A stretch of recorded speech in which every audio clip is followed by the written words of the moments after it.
नमस्कार, आप देख रहे हैं क्रांति बुलेटिन न्यूज और मैं हूं आपके साथ आरती सिंह आजाद और रुक करते हैं खास खबरों की ओर। बीजेपी के पूर्व विधायक रविदास आचार्य सुरेश राठौर ने श्री गुरु रविदास अखाड़े को 14वें अखाड़े की मान्यता देने की मांग की है।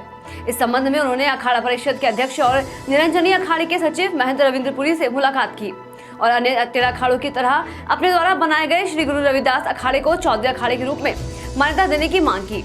इस दौरान सुरेश राठौर ने कहा कि सनातन धर्म के प्रचार प्रसार और रविदास प्रेमियों के उत्थान का उद्देश्य को लेकर उन्होंने अलग अखाड़ा बनाया है, इसलिए उन्हें उम्मीद है कि अखाड़ा परिषद के अध्यक्ष महेंद्र रविंद्रपुरी में श्री गुरु रविदास अखाड़े को 14वें अखाड़े के रूप में मान्यता जरूर देंगे। वहीं महेंद्र रविंद्रपुरी ने सुरेश राठौर द्वारा बनाए गए अखाड़े की सराहना तो की, लेकिन 14वें अखाड़े के रूप में मान्यता देने से इनकार कर दिया है। महेंद्र रविंद्रपुरी का कहना है कि 13 अखाड़ों की स्थापना भगवान शंकर के अवतार ऋषि मुनियों ने की है, उनके द्वारा बनाई गई संस्थाओं को बनाना उनका कार्य है। पूर्व विधायक सुरेश राठौर द्वारा सनातन धर्म के प्रचार प्रसार के लिए श्री गुरु रविदास अखाड़ा बनाए जाने का फैसला स्वागत योग्य है, लेकिन उन्हें 14वें अखाड़े के रूप में मान्यता नहीं दी जा सकती। देखिए, 14वां अखाड़ा नहीं है। अखाड़े हमेशा जो है अखाड़े हमने नहीं बनाए हैं। देखिए, बनाने वाले जो होते हैं वो हमारे जैसे लोग नहीं थे। जिन्होंने अखाड़े बनाए वो आचार्य शंकर थे।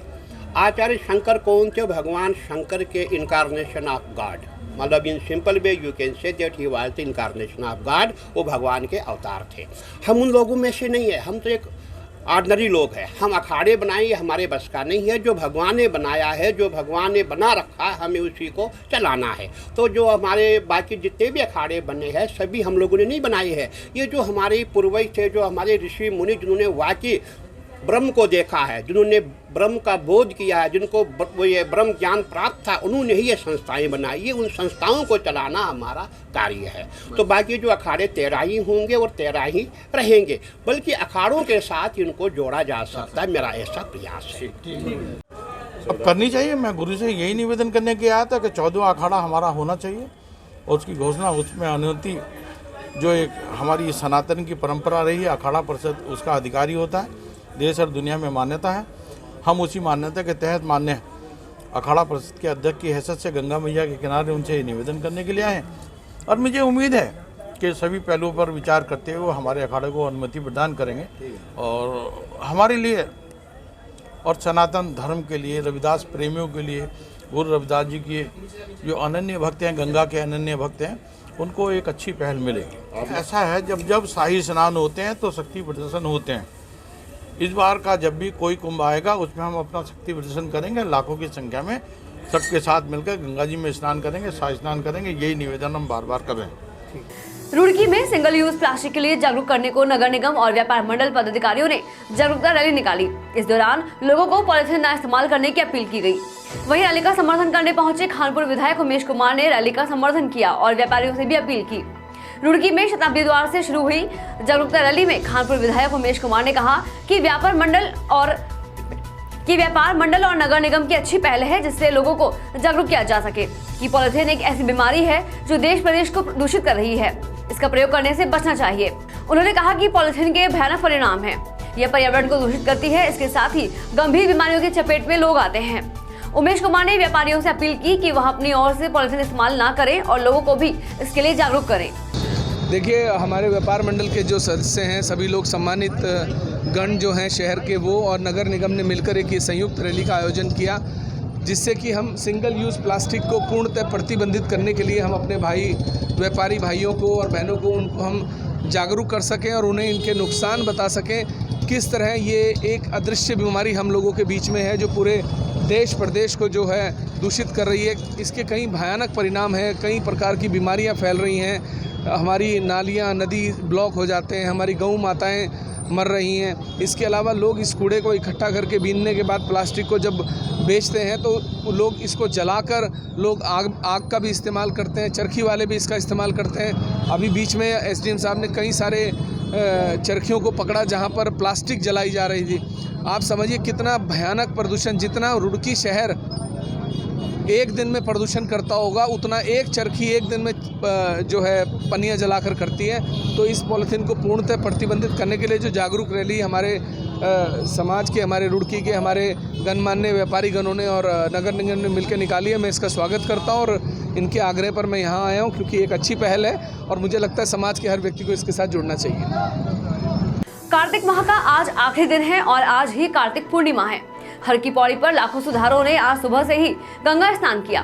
प्रशासन द्वारा इस मेले को कई सेक्टरों में बांटा गया था। इसके साथ ही शासन व्यवस्था प्रशासन द्वारा स्नान के दौरान की गई।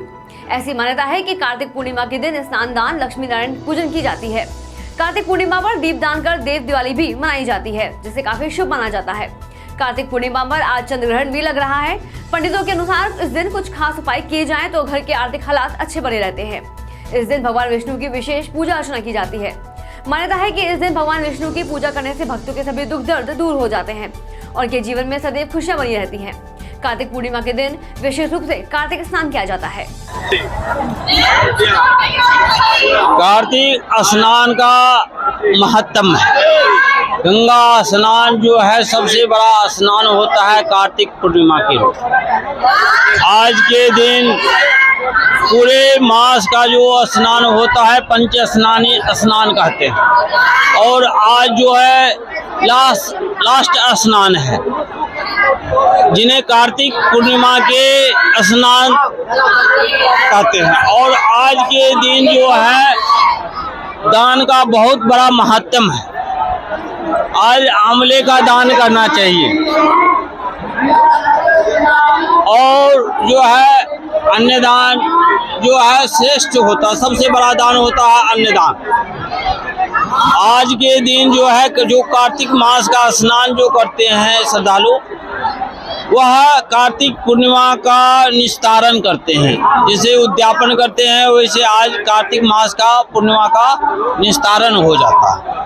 और आज जो है गंगा माई से सबसे भीड़ की उम्मीद थी, उस हिसाब से देर रात्रि से स्नान प्रारंभ हो गया है। और चूँकि आज जो है इसमें जो भीड़ अभी देख के अनुमान है सुबह से कि 8 से 9 लाख लोग इसमें स्नान कर चुके हैं और ग्रहण होने के कारण शाम को भी इसमें स्नान इसी तरह करने की उम्मीद है। और मेन फोकस जो हमारा था यातायात व्यवस्था को लेकर था कि जो दर्शनार्थी आ रहे हैं उनको कोई दिक्कत ना हो, तो वो सुचारू रूप से चल रहा है। सारे बैरियर पॉइंट खुले हुए हैं, एंट्री एग्जिट भी एक तरह से बढ़िया चल रही है। तो मुझे उम्मीद है कि देर शाम तक ये आरती तक ही पूरी फिगर क्लियर हो पाएगी और इसमें जो प्रशासन और पुलिस के सभी अधिकारीगण इसमें सजग हैं और इसमें अच्छे से स्नान चल रहा है। आज साल का आखिरी चंद्र ग्रहण है। इसका असर भारत में भी देखने को मिलेगा। चंद्र ग्रहण भारत में शाम 5:20 से लेकर 6:20 तक दिखाई देगा।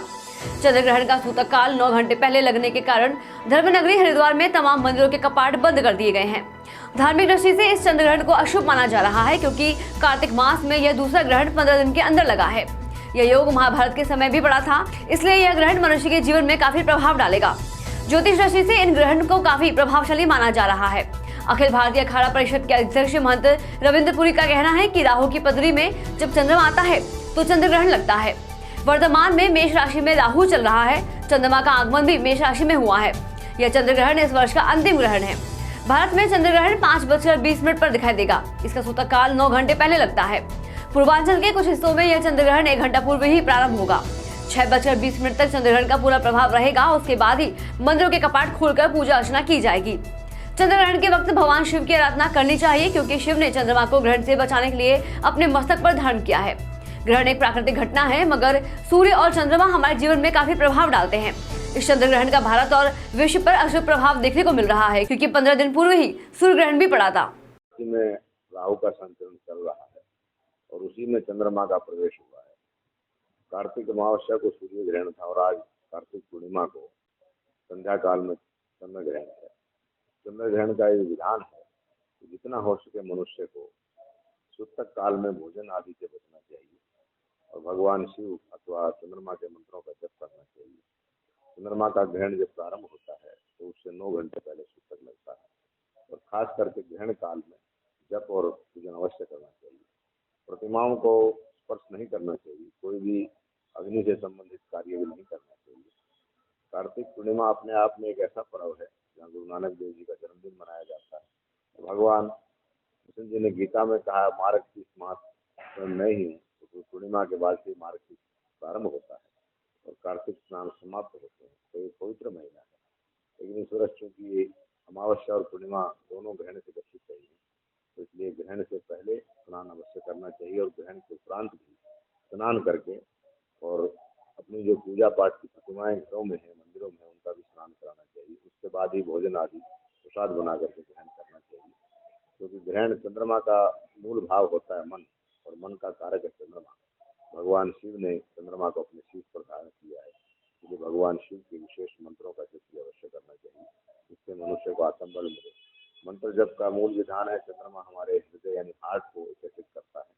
तो जो हृदय रोगी हैं उन लोगों को, खास करके गर्भवती महिलाएं हैं, बच्चे हैं, उन लोगों को खास करके ग्रहण काल में बाहर नहीं निकलना चाहिए और भगवान शिव के मंत्रों का जप करके पुण्य का अभिभागी बनना चाहिए। लक्सर अकोड़ा गांव में बीती 4 नवंबर को विशाल नाम की युवक की गोली मारकर हत्या कर दी गई थी, जिस संबंध में पुलिस के द्वारा आरोपियों की गिरफ्तारी के लिए लगातार प्रयास किए जा रहे थे, जिसमें लक्सर पुलिस ने 2 आरोपियों को गिरफ्तार कर बड़ी कामयाबी हासिल की है। प्रेस वार्ता के दौरान पूरी घटना का खुलासा करते हुए एसपी देहात स्वपन किशोर सिंह ने बताया कि बीती 4 नवंबर की शाम को ग्राम अकोड़ा कला में एक युवक विशाल की गोली मारकर हत्या करने की घटना हुई थी, जिसमें हत्या की धाराओं में मुकदमा दर्ज किया गया था और आरोपियों की गिरफ्तारी के लिए कोतवाली प्रभारी निरीक्षक यशपाल सिंह बिष्ट के नेतृत्व में टीम का गठन किया गया था, जिसमें पुलिस को 2 आरोपियों को गिरफ्तार करने में बड़ी कामयाबी हासिल हुई है।